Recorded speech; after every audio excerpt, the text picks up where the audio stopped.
All right, welcome to another sesh. What's up, Jerry? What's going on, bud? Good man. Hey, you got a record in the back that I hate. Fucking album rolls, dude. Dude, it sounds like a freaking popped up It's Hanson on poppy, but steroids. it's poppy, but it's still good though. But it sounds like Hanson like went metal. No, That voice, dude, that voice is like totally pop, pop, pop goes the weasel. Dude, it's the best band of the freaking millennium so far. Oh my God. God dang. Dude, I've tried. I like Dance Macabre. That's the only song I have. And then Vincent Kavanaugh is like making fun of me because I put it up horrible. But if you like it, enjoy.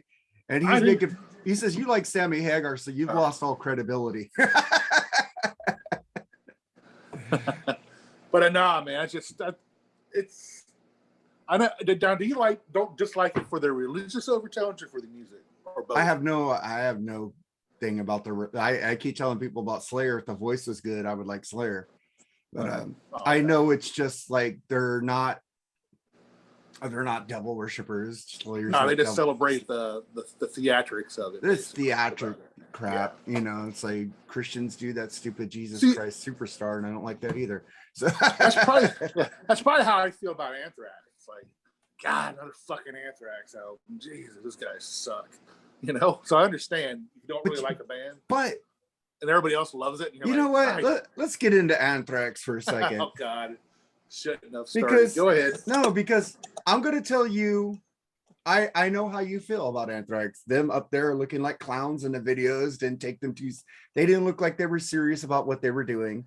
Yes, I understand that because they kind of turned me off until I saw the video for Got the Time, the Joe Jackson thing. They're not looking like clowns in that video, and they look normal. They look like meddlers. They look like hard rock. I don't usually go by the music by the look, but they just look like they were doing Weird Al on stage. I'm not saying. I mean, they're clowny, but I just never cared for their music. I mean, the drummer Charlie Benante kicks ass. Don't get me wrong. And Frank Bella's a good bass player, but I'm not too crazy on Scott Ian or freaking Joey Belafonte. Where the fuck his name? Belladonna. Okay, but Belladonna, have you heard him sing classic rock tunes, man? No. Anthrax has a covers EP, and he sings some Journey songs on there and some Rush.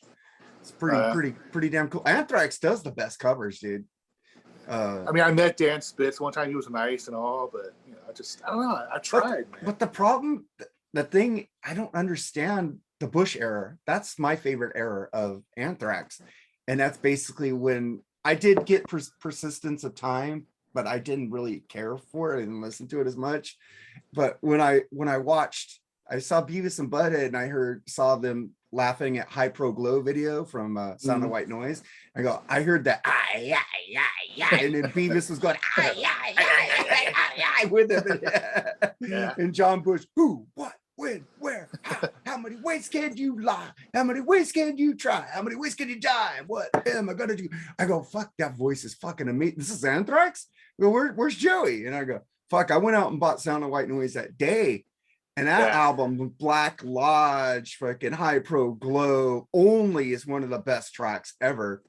I had gotten those two Anthrax CDs I had bought. I still have not listened to them. So, dude, one of these years, you like Armored Saint? You should like the Bush era, because the Bush era, he's writing songs. Joey really didn't write with Anthrax. Well, I mean, okay, that's true. Okay.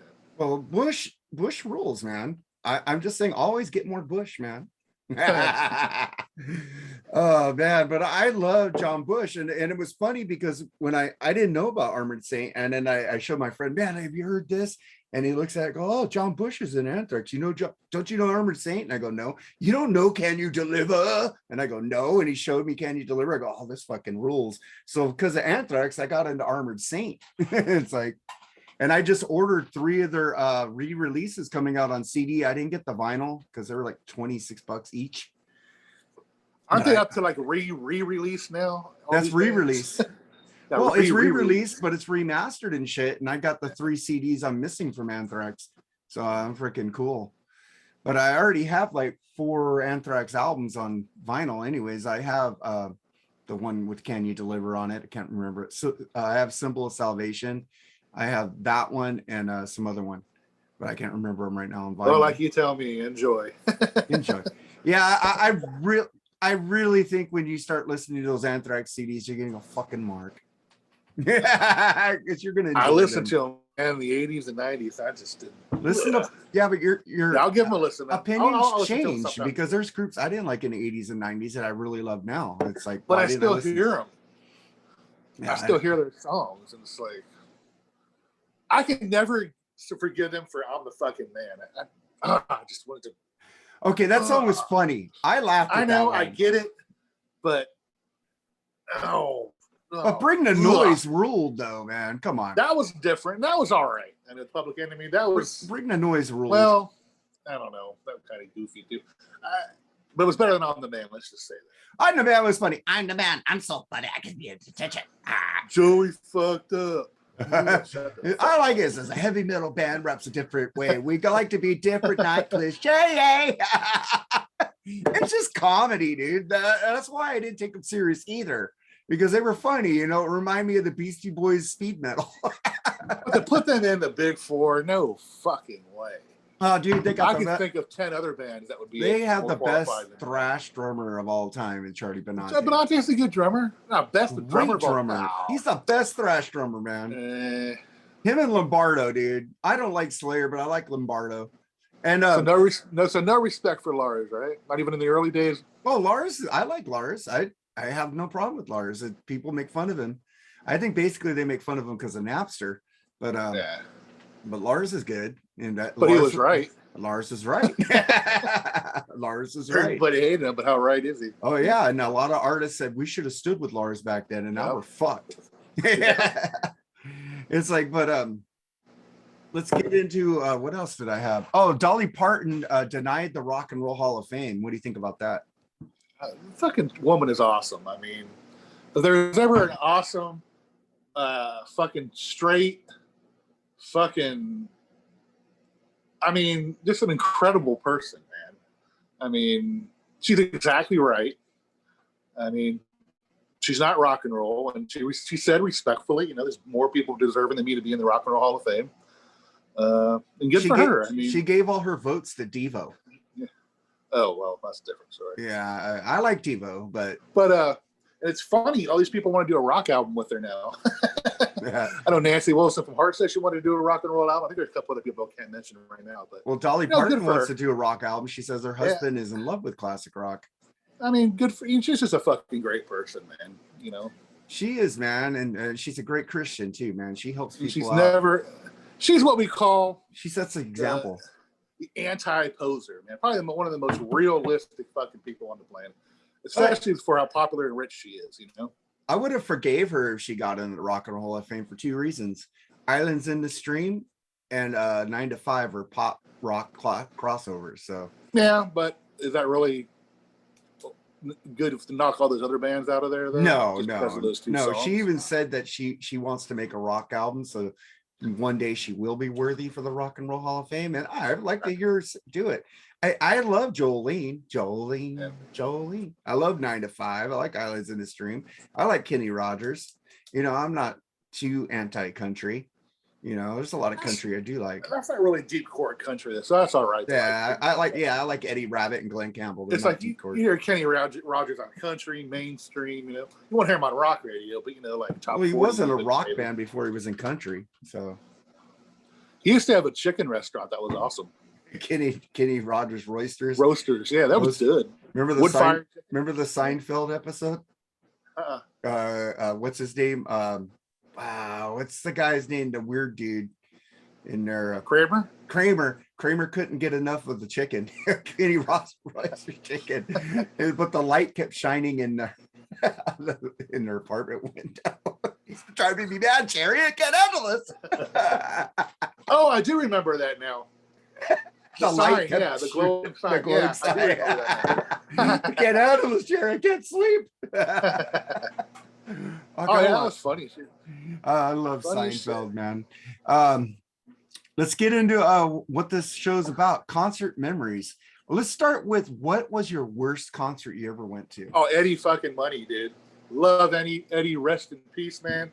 But you know, when he pays, $40 or $50, this is back in the day. It was a lot of money to see a good live concert. You want to see him at his best, and he was wasted drunk couldn't remember his words. I had to have the audience sing the songs for him. It was embarrassing, man. It was a shit show.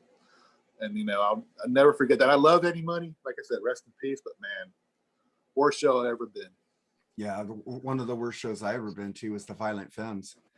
You know who they are? I only know that one song, Blister in the Sun. Yeah, the first album's amazing. They have three or four good albums, but they're basically an acoustic band, and all they were doing just like three members up there just standing there the whole time. And then people jump up and stage dive, and I was like, why?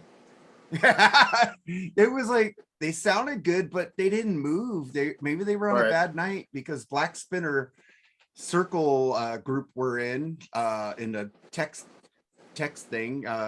Kate got on me saying, so they're really good live. I've seen them lots of times.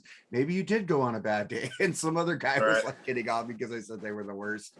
But that was the worst. And then let's get it. Well, I have lots of best. Well, let's get into what are your favorite concert memories, man?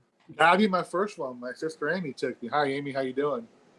Big follower of the show. Thank you. And we have it was Night Ranger. She hasn't midnight. Go ahead. Sorry. Oh, she hasn't commented on her videos in a while. She's actually got a new job. Busy. She's working like 8-10 hours a day. So. I know. But I give her shit. She took me to Night Ranger, Midnight Madness. I barely remember it. I just have a little bit of vivid memories of it. But just the first show I ever went to, and it was awesome. I remember this big ass American flag in the background during "You Can Still Rock in America." I remember Kelly Kiggy being on the side, which was weird. Well, they have, because he sings lead. So yeah, so that makes sense. I remember Fitz, he just sitting there. He talking about not move. Fitz would never move. He just looked like a robot up there playing the keyboard. All he does is play the keyboards, though. The keyboard player they have now is like very animate. So, and one part I did remember, and I know I mentioned Jeff Watson a lot, was this guitar solo. Blistering. Blew Gillis off the stage, as far as I remember, that night anyway. Well, one of my favorite concert memories is my first concert too. Was REO Speedwagon with Survivor, the Vital Signs REO Speedwagon. Tour. Wow. And Jimmy Jamerson's first tour with Survivor. So Keith Ashcraft is going, yes, I love Survivor. That was an amazing show, and REO always puts on a good show. Even though the last tour I saw a few months ago, they did acoustic because the guy had COVID. And then fucking Keith just saw them last night and got to see the full REO. Yeah. I got tickets. Go ahead, sorry. I know I got to get tickets for REO, Loverboy, and Styx. I got to see Loverboy, and I got to see REO plugged in. Even though it was cool, I'm not a very unplugged guy. Right. Okay. I want to see the shredding. I want to see the rock. I want to see the heaviness. I don't want to see. I want to see that. That's probably why I didn't like this Violent Femmes, man. They were unplugged. I mean, there's venues for that type of concert too, and there's places where you shouldn't play like a acoustic show. Yeah, but why didn't they have the guitar tech come? I don't know. Maybe it was a quick last moment thing. I don't know. I don't know, but. That's how Tommy Thayer got the Kiss, man, and fucking when James Hetfield fucked up his arm, his guitar tech knew all the tunes. He filled in for him. So why not? Singing for James. Oh, James was singing. He was singing. James was singing. I remember that. And also a couple bad concerts for me is freaking Guns N' Roses. Both of them sucked. They opened up for the Stones, and they did that. I think I talked about this before with Metallica. They did that dual opening lead closing thing. Luckily, Metallica opened, and we left in the middle of Guns N' Roses closing. It was like, God damn, this sucks. But I did see Slash with Miles Kennedy, and that ruled. They were fucking tight as hell, man.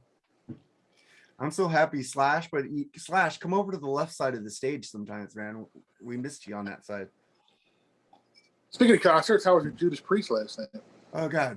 I'm wearing this shirt again. I wore it last night at the Judas Priest concert with this hat.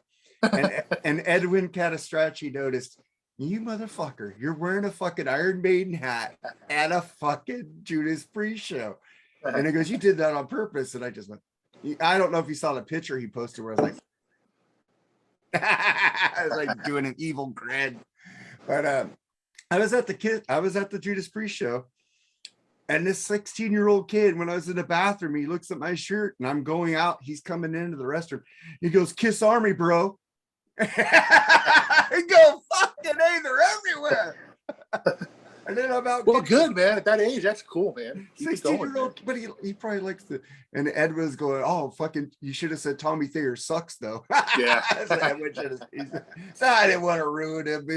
But the thing is, you know me, I'm not part of the Kiss Army. I'm just a casual Kiss fan. Right. And then I'm like at the freaking bar getting a beer, and the one guy goes, "Kiss, Kiss, Ace rules."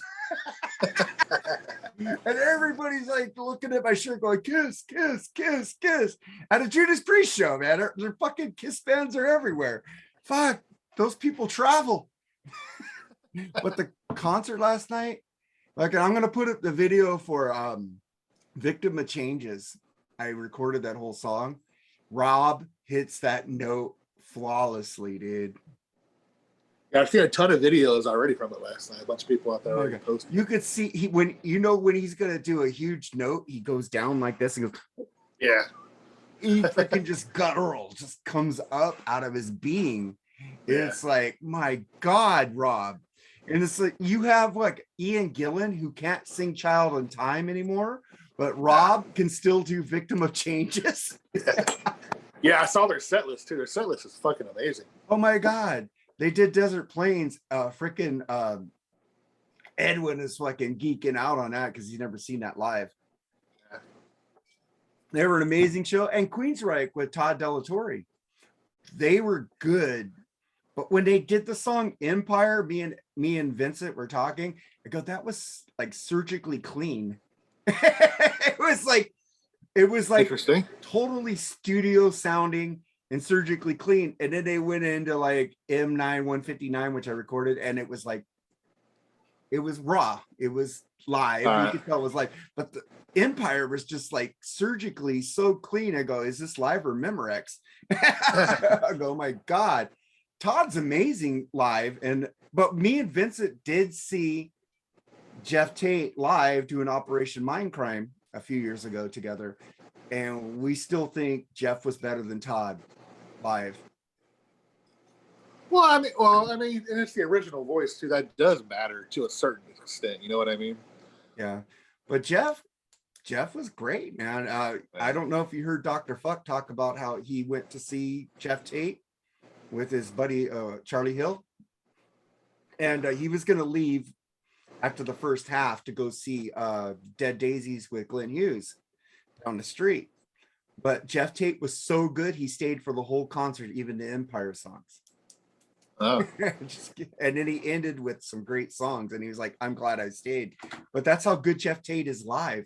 If you guys haven't seen Jeff Tate, go see him. He's amazing. I know Eric RNCP Jordan's not going to like this. I just want them. I think this is my take on the fight that's going on between Scott Rockenfield and Queensryche right now. Because Todd Latore has been talking, like, on the last album, he said, I had to play drums because Scott wouldn't answer our phone calls. We don't know what's wrong with Scott. He's on leave. He never came back, blah, blah, blah, blah. And then Scott Rockenfield calls him a hired contractor on a tweet. And that leads me to believe that he's calling Todd out for his bullshit because Todd knows that he wasn't invited back to the band. Because I think Michael Wilton and Eddie Jackson are fucking kicking him out to get more money. Because he's part of the Queensryche Corporation.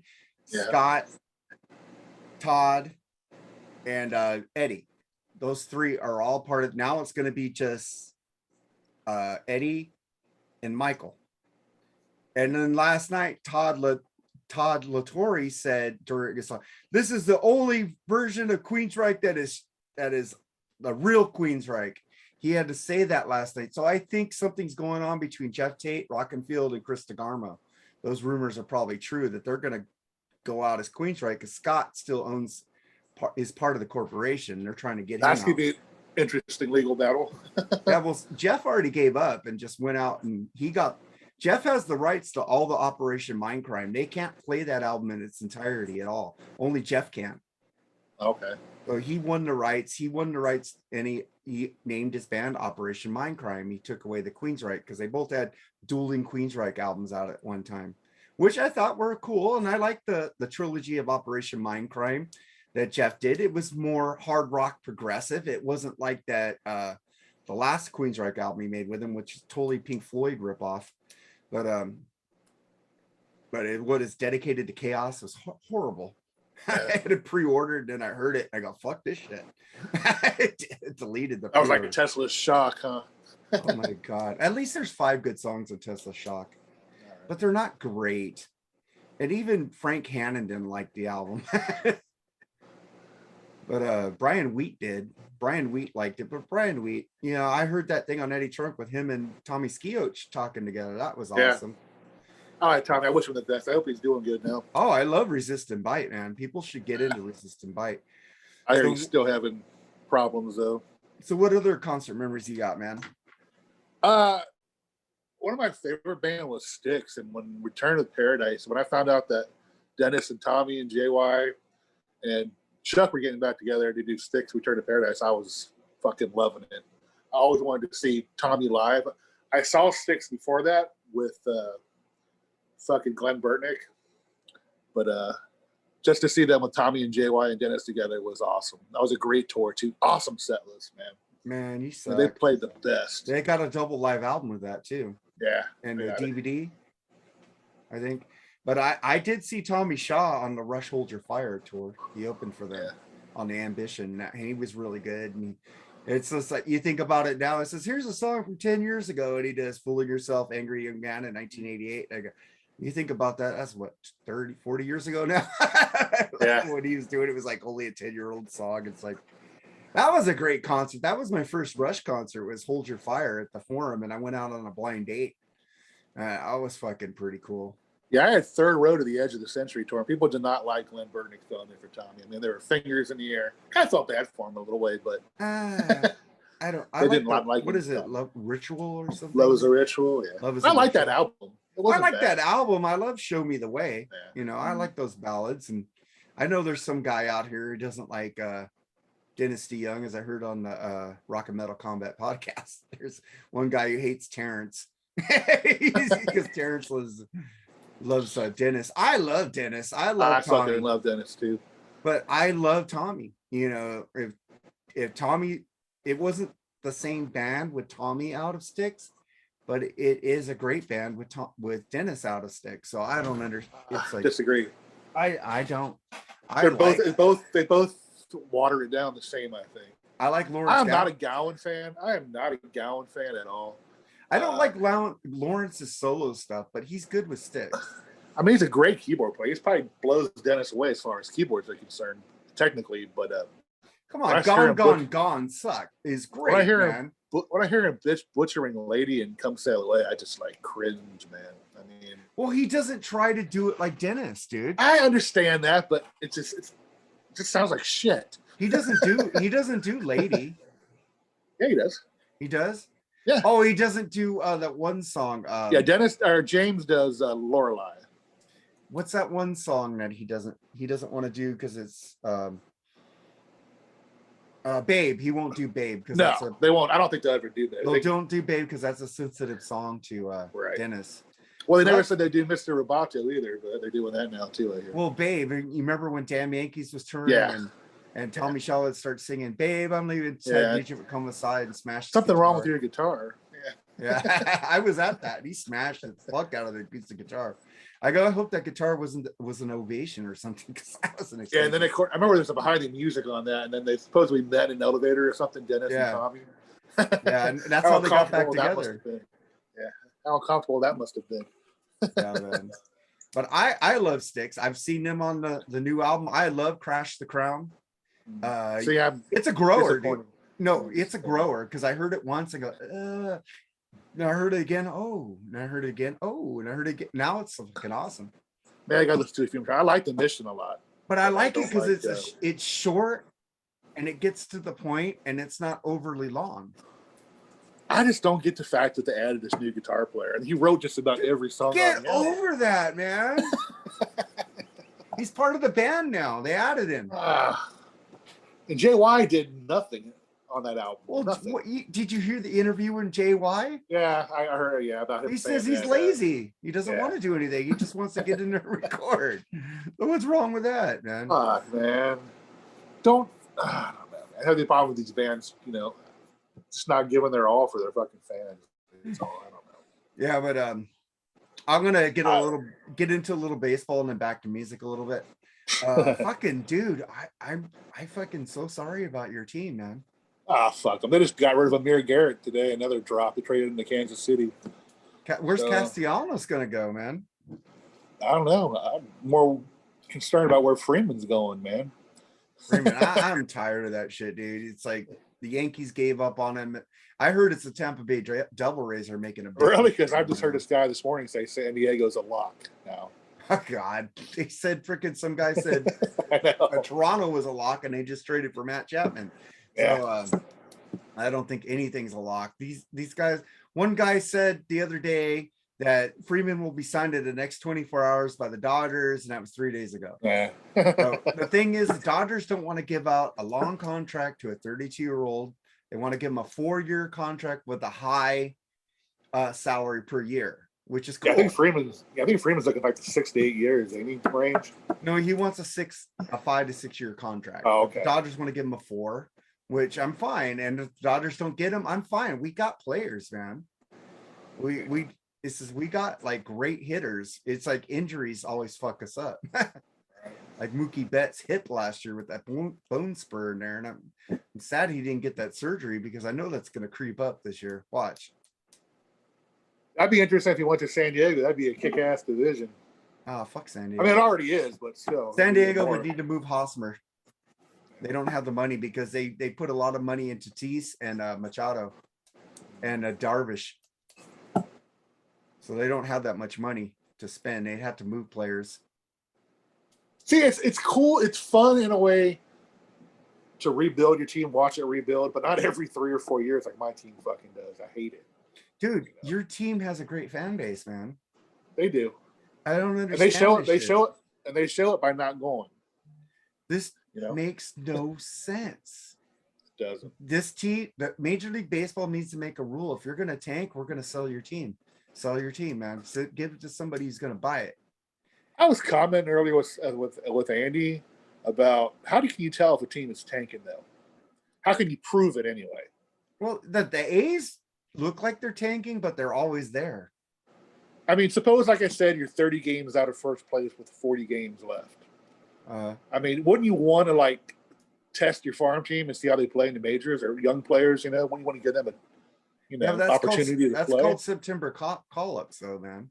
Yeah, but it's the same thing, though. I mean, when you're not considering that. I mean, tanking would be like, in my opinion, you bring in Joey Votto to start a pitching a game for you. That's obviously tanking, but I don't think he can prove tanking, though. No. Yeah. Well, they had Justin Turner start end a game because it was like way out of hand, and he ended the game and gave up no runs. He's got a 0 ERA. But I remember, did they go vote in for the lottery draft, or there's a lottery draft though. There's 6 top 6 lottery picks, but still, the 6 suckiest teams are going to get those. Yeah, that's the way it should. I mean, the worst team should get it, but like I said, I don't know how you can prove tanking, man. Well, the Reds getting rid of everybody's kind of tanking. Oh, at the beginning of the year, you're tanking already for the season. You're already tanking. Right, I got you. They saved what, like 60 million in payroll already? Probably more than that. Oh my God! I wish Votto would just want to go somewhere else, man. He does not deserve. Dude, if we don't get Freeman, I'll take Votto. Bucket. I mean, he's not going to hurt you. I mean, no, I'll take he's not Votto. like he was, but he's not going to hurt you. That's for sure. Well, trade Votto to the Blue Jays. They wanted first baseman too. I think that's the only place he'll go if he ever gets traded. That's his hometown. So. Oh, did you hear about Aaron Judge? He's not going to be playing half the games in New York. Yeah, I know, because he can't go to. He's not vaccinated, is he? Is that the reason why? He's not vaccinated. Yeah. And but the thing is, with the New York Yankees, that's going to really suck. They need him. It is. It's like What makes no sense is that the mayor opened up the city to, you could go to clubs, things with being unvaccinated. The thing is, they're holding these pro teams to be vaccinated because they fired all those freaking first line workers, the hospitals, the cops, for not being vaccinated. So now they're holding the professional teams, because if they don't, they better hire those people back. I mean, COVID is slowly going away, but I think, they should probably, I don't know if they just back out completely on the mandates or not. I don't know. Well, now Because, there's a sub Omicron that's highly more contagious than Omicron. You hear about that one? Yeah. They're just gonna keep coming up with these new variants, dude. It's That's like, what I mean. It's just going to be an endemic. I mean, with shots and, treatments coming out nowadays are much better. So, dude, just fuck it, man. We need to get back to work. We need to get back to Yeah. our shit. But let's get back to concerts, man. But what is one of your other concerts that you remember that's oh man. Of course, I know I'm biased. It's one of my favorite bands, but Pink Floyd, Division Bell tour, man, yeah, it's incredible. That has to be one of my worst concert memories because I couldn't get high.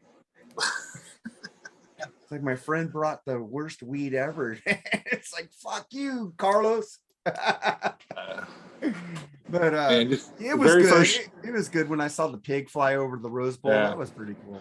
And the bed flying down, they have that there. Yeah. I know The bed people flying hate down. I know people hate the David Gilmour solo-ish Pink Floyd because the other guys didn't really play on those albums. Division Bell they did, but Momentary Lapse of Reason. Momentary Lapse of Reason was basically a Gilmour solo album, which is his best solo album. I do like On an Island though. That's a great fucking album. That's a great record. Rattle That Lock is like, eh. Oh, dude. There's some great songs in that one too. There's some great songs, but it's not like On an Island.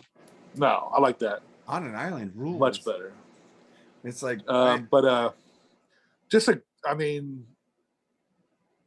just a lifelong dream to see a band live, and that was it.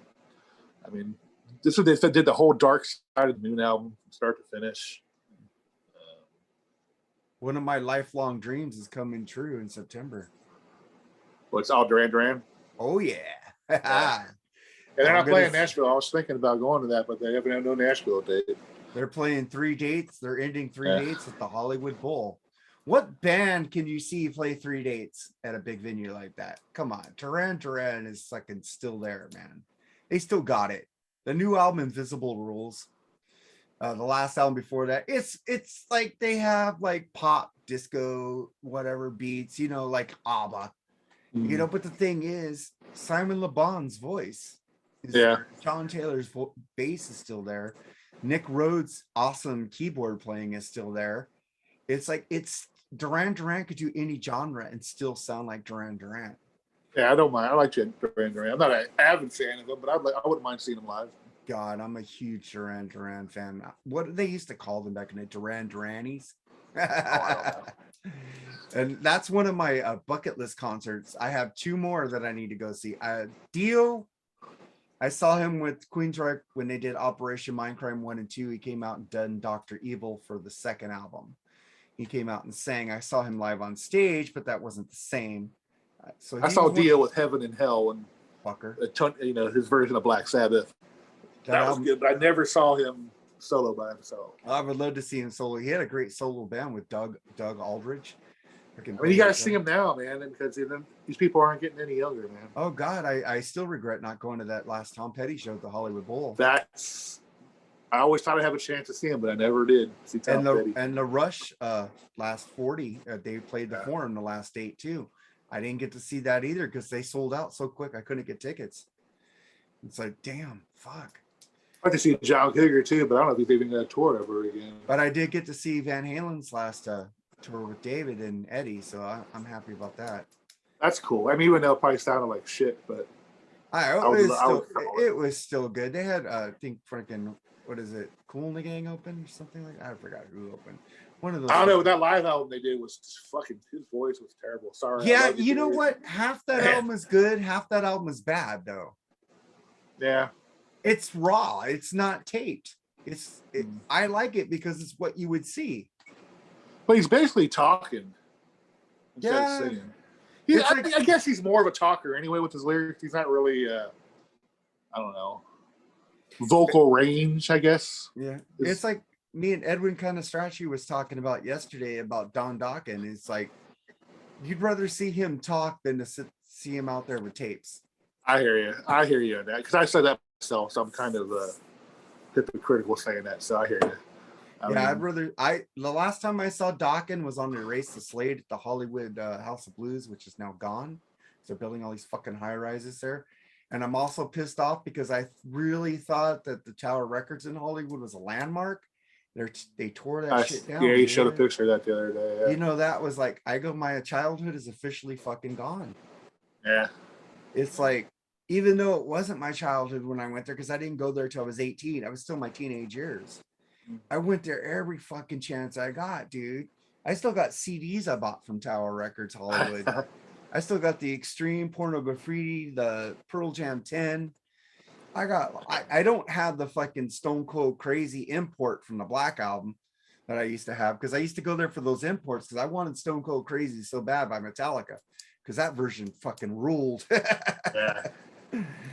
But fuck, Tower Records, man, that was an iconic Hollywood landmark. At least I finally got to see the Rainbow Bar and Grill yesterday. I posted a video on the Freeform Rock podcast and on our YouTube page, our Mark and Jared Bullshit Sessions has the video up with me, Edwin, and Vincent. It's there giving a quick tour of the Rainbow. And I'm going to hang out with those dudes more and just hang out at the Rainbow. That was fucking, it was great seeing the concert, but it was more fun going to the Rainbow and just bullshit with them. That's what I envy about you, where you're at, dude. I mean, I wouldn't want to live there, but man, the places you can go see there, fucking got to be awesome. I mean, fucking iconic Rainbow, dude. No shit. I remember trying to see the Bullet Boys right next door at the Roxy, and we got there late, and one of our friends was a roadie for them. We couldn't get in, but I remember CC DeVille was there, and he was fucking falling down trying to get into a car at the Rainbow, fucking drunk as fuck. And then me and my friends, we Danny Travato and Scott Travato, we went up to Lonnie and Mick Sweeta's hotel room. We smoked joints with them up in their hotel room with the Bullet Boys. That's fucking cool. And they're out of the band again, by the way. They came back and then fucking Mark Torrain fucking pissed them off again. Fucking Mark, grow up, bitch. But I do want to say about singers, Mark, man. Me and Edwin were talking about Mark yesterday at the Bullet Boys because I saw them a few years ago. They opened up for Jack Russell's Great White, which Jack Russell still has it. Fucking that fucking dude who's singing with Great White now fucking sucks. Mitch Malloy. Fuck that guy. Jack Russell is Great White. Him and fucking Kendall. Yeah. Mark Kendall, fucking, they just need to fucking throw everybody in the band and just start Great White around fucking Kendall and fucking Jack again, and bring in the bass player. Greg Lardy, bring him back. Fuck Lardy, he's the fucking. Lardy's the asshole that fucking pinched Jack out, dude. He's also the wild card in the band there too, man. Fuck Lardy. Fucking Kendall and fucking the two started the band. Kendall and Jack Russell need to get back together. And Montoya, what's his name? Montoya? He got killed. No. Was he the one that killed in the fire? No, that was a guitar player. Was Audie DeBro was the drummer, right? Yeah. And then the bass player. I gotta look him up right now. Because I was talking to Vincent, I couldn't remember his name yesterday. Who was the one that was killed in the fire? I thought that was Montoya. No, Tony Montana. Tony Montana. Tony Montana. Yeah. Tony Montana. I saw him. He's in Jack Russell's version of Great White right now. That dude could play lead guitar. He could play bass, and he could play keyboards. He's a fucking Swiss Army knife. He has a solo album out too that I want to check out. But he's a fucking great musician. And get him, Kendall, and Tony, and make another Great White, man. Because Jack Russell's Great White albums, I have the acoustic Jack Russell's Great White acoustic live album, great album. I have his freaking He Saw It Coming, great fucking record. I don't know if you've heard it. Fucking Jack Russell is fucking great. You sent me some videos from him a while back that sounded pretty good. Yeah, Jack Russell still has it, man. He looks frail and shit, but he still moves, man. It's not like last night at Judas Priest, they brought up what's his name, Glenn Tipton. Yeah, He was just standing in one spot. He moved around a couple times, but he looked very frail on stage, man. But he was still hitting those notes, man. I don't know how Nick Mars still does it. That guy's been in pain for like ever since Motley Crue started, but he still manages to get up on stage when they finally do go back on stage. Yeah, he just stands in one spot. Who's the bass? Ian Hill's the bass player of Judas Priest, right? Huh? That guy moves more than anybody. He's in the corner, just like, yeah. Like, why doesn't he move out of that corner? Dude, get on stage. He's always dude. done that. He's doing the bass moves, man. Yeah. He's fucking head banging and moving to the side. Dude, come up front, man. Come up front.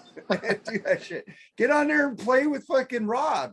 Yeah. But I was like, shit, dude. He's like moving the most out of anybody in the band, and he's stuck next to the drummer.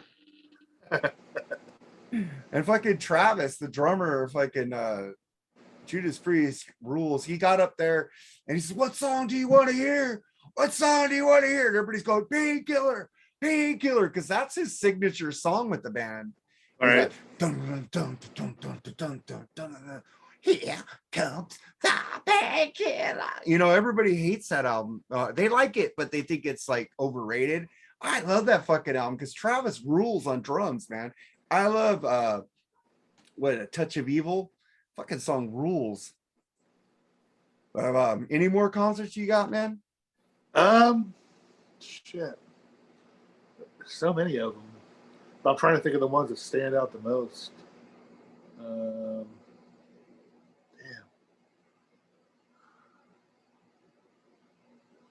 Well, when I saw, I know we're gonna hate this, but the reunion of Kiss, that was kind of cool too. Well, the reunion tour, you had all four members, right? Yeah, I love that. I mean, that was probably one of the things that were, well, I'm not going to say ever was going to happen, but it was pretty much not going to happen. It probably would not have happened if they did not do that Unplugged thing. But, yeah. I got to admit that Unplugged thing was really cool, and I don't care for an Unplugged that much. Yeah, I never thought it would be possible to see all four of them again. And it turned out it didn't work, but it was still cool to see them. And everybody said that Ace's and Peter's, well, they do, Paul and Gene anyway, said their skills diminished. When I saw them twice, I saw them in the reunion tour and the farewell tour. And as far as I know, Ace and Peter were pretty fucking solid. I mean, Ace had bad knees and he couldn't move like he used to, but his playing was perfect, and Peter's playing was perfect too. I saw Ace on this tour, and he was amazing. So I don't know, but I heard Mick Watkins saw him open up for, who was he opening for? Alice Cooper. He said he wasn't as good, so I don't know. But I don't know where that came from. I mean, I saw them a total of maybe 4 times between those two tours, and like I said, they were solid. Now I didn't go see them when they did that co-thing with Aerosmith. Maybe something happened there, but that was great seeing that. Yeah, I missed my time to see Kiss. I should have seen them on the reunion tour, but I wasn't I've always said, I'm not part of the Kiss Army, man. Even though you guys are high-fiving me at the concert last night, I just let that 16-year-old kid have it when he goes, "Kiss Army," because I'm not gonna fucking say no, fuck Kiss Army. You know, I'm just gonna let the kid have it. You know? Because even Edwin goes, like I said, you should have told him Thayer sucks. Right. Because me and Edwin talking about Tommy Thayer said, dude, people are telling me, go listen to Black and Blue. I listen to Black and Blue. I go, no wonder I don't like Tommy Thayer. Black and Blue sucks. Yeah, they're pretty bad. Yeah. But yeah, that was man, pretty cool time to see. I mean, pretty cool thing seeing the guys get back together. It was cool. Didn't last, but well, Ace thought it was going to be over after the farewell tour. That's why he said, "Fuck it, I'm out of here." But yeah. Oops. Oh, well, that money needs to keep rolling in for those guys, man. It's all about, and it was just weird after that because Ace and Peter were gone, and then all of a sudden they did that symphony thing in Australia, and Peter was back in, and Peter said he was going to be with him for a while, and that never happened. I guess he wanted more money or something. I don't know. But well, then Eric Singer came back and played with Ace, right? Yeah. Oh man, get some stuff for our sharing point of the podcast. New vinyl. Yeah, what'd you get? Ghost. It's a great record. Love it. I got this from the Amazon Vinyl Club. They send you one classic rock vinyl from the 60s, 70s, and 80s. They gave me the Who Sell Out. Dude, those are cool records. Dude, this is weird. This is Well, like I mean, it's not like the one where I told you to get, and you ended up getting fucking Barbra Streisand, you know? Fuck that. I think that's in the garage. I mean, they sent me Van Halen for an Awful Carnal Knowledge and Peter Criss' solo album. What the hell was I supposed to, you know? Dude, you know what Amazon has sent me so far? They sent me Pink Floyd's Dark Side of the Moon, which I didn't have. They sent me Creedence Clearwater Revival's Chronicle, which I didn't have. And they sent me this, The Who, which I didn't That's not bad. How much is it a month? $20, $25 a month. It's about the same price as vinyl. These are all like $25 anyways. And they're all new, right? They're all new. And Cool. it's amazing. And this has like a poster and shit in here. And what does it have? It says original album, 12 bonus tracks, rare photos and memorabilia, free psychedelic poster, track by track liner notes, and fucking amazing album. It has I could see for miles on here. So, but they have commercials like in between the songs. They're like making a I go, dude, I need to get stoned and listen to this album. That was a good concert too, surprisingly good. Last time they toured, I saw them. They were awesome. Well, I saw them on the at the Hollywood Bowl a couple of years ago. They were really good 3 years ago. They are, and then I got the new Bryan Adams. So happy it hurts. Yeah, I'm waiting for the vinyl to come in. My payment was fucked up. I used an old credit card and they tried to charge it. I just got the CD because I wanted to make sure, because I have his last vinyl, Get Up, which is pretty good. That's their best one since Waking Up the Neighbors, in my opinion. This one? Yeah. I like every song off it so far. It's Bryan Adams, man. It's Bryan Adams, but I liked Get Up too. Get Up was really good. Yeah, I mean, that's good. I'm just saying it's the best one since, in my opinion. It was really good. I got the CD. And Bryan Adams, if you're listening, which I know you're not, come out with the vinyl version of Waking Up the Neighbors. Please. Yes, come out with the vinyl version of Waking Up the Neighbors. But we have these people that sell used vinyl that want to do auctions, and I'm like, I'm not going to sit there and bid people. When I go on eBay, I hit buy it now. Right? How do you too? The only thing I bid on was the Tesla Great Radio Controversy, and I had to pay $80 for that shit. I'm still pissed off. I'm just stoked. Discipline Breakdown from Collective Souls coming out on vinyl. Yeah, I hope we get that. I got my guy on that for us, so let's see cool. if he comes through on that. They got a couple Night Ranger vinyls too. They're coming out in Record Store Day. What? Oh yeah, I asked him for that. I think it's I asked him for those too. But I love like a Night Ranger. They're not touring LA, dude. They're not coming by here. What the fuck? They come everywhere but Nashville. They'll come to Memphis, Knoxville, but they never Chattanooga, but they never come to Nashville. I don't understand why. I don't. Well, they did come before the pandemic. They played Midnight Madness and Dawn Patrol in its entirety. I saw that show, and that was amazing. That would have been fucking awesome. And then they played some bonus tracks after that. That was fucking cool, man. I enjoyed that. I got 2 guitar picks, one from Gillis and one from that Kelly, but I can't find them now. Oh, that's cool. I was trying to record Judas Priest, but we were up in the rafters last night, so the videos are going to see it pretty far away. So how much were your rafter seats? Decent price for the rafters? For the rafters, they were like $50. Oh, that's not bad, considering some of them nowadays. Yeah, we saw it in the iconic Shrine Auditorium where they used to do the Academy Awards. It's pretty cool. I've never been there. It's like you could see the ancient architecture out there. See, that part of Southern California that really attracts me. I would love to fucking go to all those places. Hollywood Bowl, fucking all that shit. What doesn't attract me is the fucking graffiti on those buildings. Yeah. It's like, dude, you're ruining fucking art. What the fuck? Putting up your fucking Shimo or Ibo or whatever name you are, marking your fucking territory like a fucking dog. Yeah. Fuck you, fucking taggers. Unless you're fucking doing real art, there's some tagging art out there that's really cool. There's some really cool shit that you can paint, but unfortunately, most of it, they put it in areas where it shouldn't be. Yeah, man. So, well, I think one more concert that I have to talk about is that I went with my mom was Bruce Springsteen, Tunnel of Love. We were back of the stage. It was an open stage, first row backstage, back of the stage at the LA Sports Arena, which the Clippers used to play. Fuck the Clippers.